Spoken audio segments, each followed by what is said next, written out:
அப்புறம் வனக்காவலன் வீரப்பனும் தமிழின பெரியார். அது மட்டும் இல்லை, எங்கேயோ தூரத்தில் கொஞ்சம் பேருக்கு மட்டுமே தெரிஞ்ச பழனி பாபாவும் தமிழின பெரியாராம்.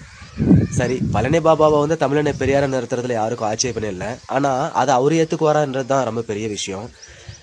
பழனி பாபா தந்தை பெரியாரை குறித்து என்னவெல்லாம் பேசியிருக்காரு, என்னவெல்லாம் எழுதியிருக்காரு, தமிழக மேடைகளில் பட்டி தொட்டியங்கும் அவர் என்னென்ன பெரியார் குறித்துலாம் பேசிட்டு வந்திருக்காரு, அதையெல்லாம் ஒரு நிமிஷம் சீமான் நினச்சி பார்த்தா இந்த மாதிரிலாம் அறவேக்காட்டுத்தனமாக பெரியாருக்கு முன்னோடியாக யாரையும் நிறுத்த மாட்டார் அப்படின்னு நம்ம சொல்லலாம்.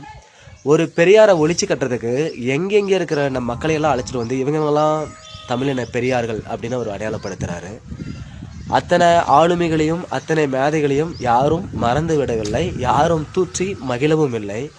அவர்களையெல்லாம் ஒப்புக்கொள்வதில் யாருக்கு எந்த பிரச்சனையும் இல்லை. ஆனால் பெரியார் என் கண்ணில் விழுந்த தூசியாக இவரை குறித்து கொண்டிருக்கிறார் என்றுதான் விளங்கவே இல்லை, புரியவே இல்லை.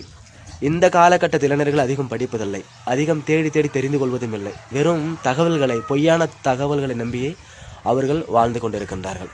இப்படி எத்தனை ஆளுமைகள் உண்டோ அத்தனை ஆளுமைகளையும் முன்னிறுத்தி அவர் பேசுகிறார் சீமான். ஆனால் அத்தனை பேருமே, அதில் ஒரு சிலரை தவிர அத்தனை பேரும் பெரியாரால் பாதிக்கப்பட்டவர்கள் தான்.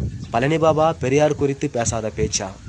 பெரியாரை மறுதளித்து பேசுகின்ற ஒருவன் மிகப்பெரிய முரடனாகவும் மிகப்பெரிய கயவனாகவும் இருக்கக்கூடும் என்று பழனி பாபா பேசியது என் சீமான் மறந்தான் என்றே தெரியவில்லை.